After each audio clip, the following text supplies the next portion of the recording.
The energy of the fourth week of May in the soap opera of the stars is one of magic can happen. I'm an intuitive coach, and this is my energy report for the 18th to the 24th of May. It's so amusing to me because when I wrote out this report, I asked whether you've heard the word abracadabra. And now, because it's become an Instagram sensation, it's all over the place. Now, I heard the word abracadabra when I was growing up and before the world of Harry Potter came alive. It was the only spell you needed to know to make magic happen at the time. I was first introduced to it while reading the story of Cinderella and how her fairy godmother cast this spell so she could go to the ball. The complete spell, as I remember it, was abracadabra bibbity bibbity boo.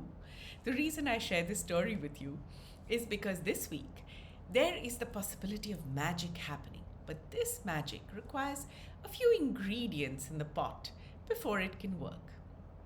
So now, the first thing is that you need to have the belief that things can change for you and that what you have wanted to make happen in this world is a possibility.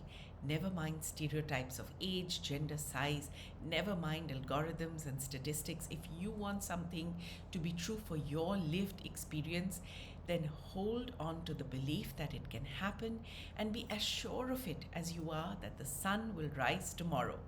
This is a key ingredient for the spell to work. The second ingredient in the pot is that you need to do this for you. In the last week's report, the energy said, choose yourself, come alive. The energy this week is elaborating on that. The energy wants to remind you how special you are. Out of the infinite specks of consciousness floating about, you decided to manifest or to come onto this planet, to be born onto this planet. The universe wants your experience. It is loving your living already. And it wishes you could feel some of the gratitude that it feels for you. Now, as long as the reasons for life, feeling good, are external to you, such as people, bucket lists, and approval, life will always feel like work.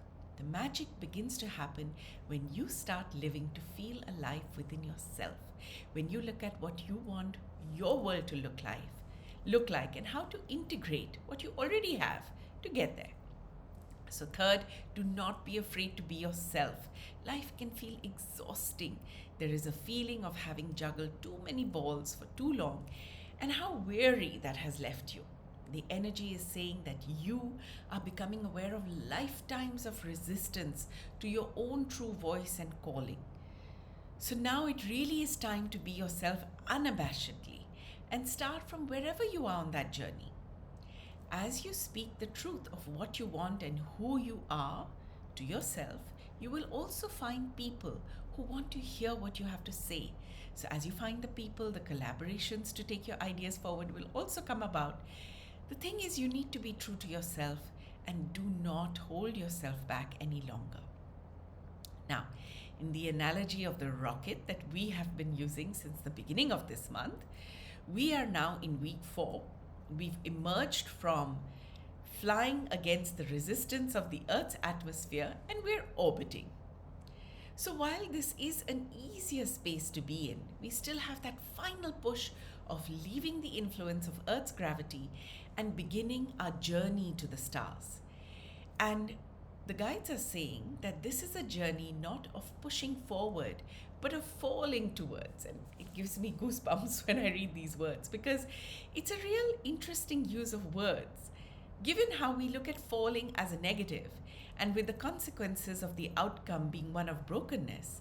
Instead, the guides are saying falling is actually a no resistance movement towards the magnetic pull of your deepest wishes for yourself. I'm going to take a moment to say that is really interesting because it takes away that efforting, that hustle that we think we need to put in everything we need to do.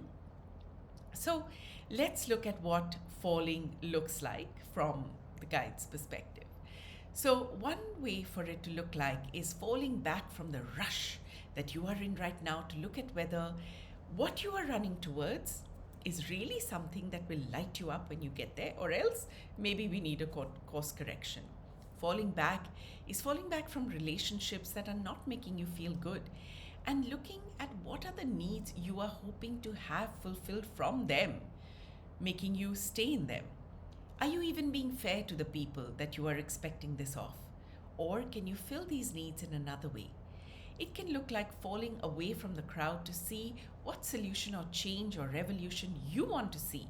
And can you be that? Can you stand apart from the crowd and embody that solution and let people who want to follow you come to you? You are a leader. You just have to start with finding your way. I remember when we were thinking about doing the Fatso podcast, my co host and I, and we did not really know how our words would be, how our words would fall, because we'd heard a lot of this in other communities in the Western world, but we hadn't really heard of any Asians talking about fat liberation the way we wanted to talk about it. But it really was about, being fearless, expressing ourselves, deciding we're going to have that conversation on the podcast and we're going to have a blast, as we always did.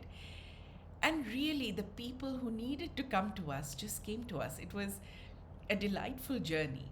So I think what the energy is trying to say is you are a leader and you just have to start with finding your own way. Another way that falling can appear is falling back into yourself. All the wisdom, all the experience you've gathered in all these years of life. And what is it saying about who you are? Do you really know yourself? Do you really own yourself? Are you taking full responsibility for yourself, both the actions and the consequences? This is a journey. And so the energy is saying there will always be a destination that feels a little out of reach. Now you can either focus on it not being here yet, or you can focus on the curiosity of how it would feel once you get there. The focus shifts everything, because right now the path is about enjoying the placement of that one step after another and appreciating just that, the fact that you've been able to take that one step. It reminds me of a quote I read recently about how we use the term baby steps to mean small, careful movement, whereas a baby's every step is a lurching, adventurous, uncoordinated, disjointed launch into the unknown. So the energy feels like it's telling us to take those sort of baby steps. We may take a tumble here and a turn there, but as long as we keep getting back up on our feet, much like we did as babies, we will find taking steps becoming a natural way of being. Finally, I hear the words return to innocence, a feeling that this week there needs to be a trust that magic exists and that it can come alive for you the moment you shift your focus to all the power there is within you in just your being yourself. So for just a moment, forget the definition of what is valued in the world and look at all the value that you hold through just having lived the life you've lived. That is enough for you to begin to take the steps you need to get to where you want to be. So fall into the deliciousness of all that you are as you are. In terms of the start and stop actions that I usually finish the report with, I would actually urge you to do something on this full moon, which is on the 23rd. It's around 7 p.m. IST, Indian Standard Time, and it opens up a channel of manifesting energies available to all. Now, while the moon and the sun open up this channel, it's a human design channel, just for a little while, but the sun and the earth keep that channel open for almost a week later. So I would therefore strongly recommend writing out a vision for yourself. Include all the things you want to release from your current circumstances and all the things you want to receive into your life. Be very honest about this being what you want for you to be happy.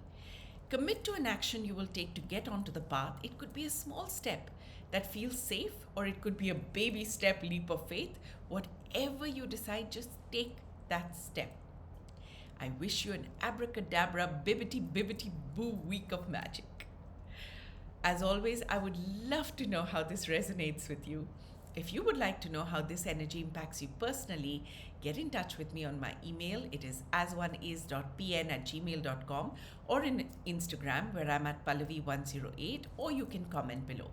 Your engagement with this content really helps me understand what content works for you. So please like, comment, share, as that will help me grow this channel and also help me continue to make content. So please subscribe to the channel for the weekly reports. It will give you a notification when these weekly reports are out. Now, finally, just to let you know, I am an intuitive coach and I work with businesses, individuals, relationships, and spaces to one, gain clarity on their purpose by connecting to their energetic blueprint. Second, embody a more powerful future by connecting with the versions of themselves who have already achieved what they want and bringing them into reality through certain energetic practices. Third, feel relief from current circumstances by clearing blocks, cords, entities that may be from the current lifetime, from previous lifetimes, or from their ancestral lineage. I have an array of services, so please get in touch with me if you feel this is something that resonates and that you would like to explore. Thank you so much for spending this time with me and the messages that our guides wish to share. Have a wonderful week.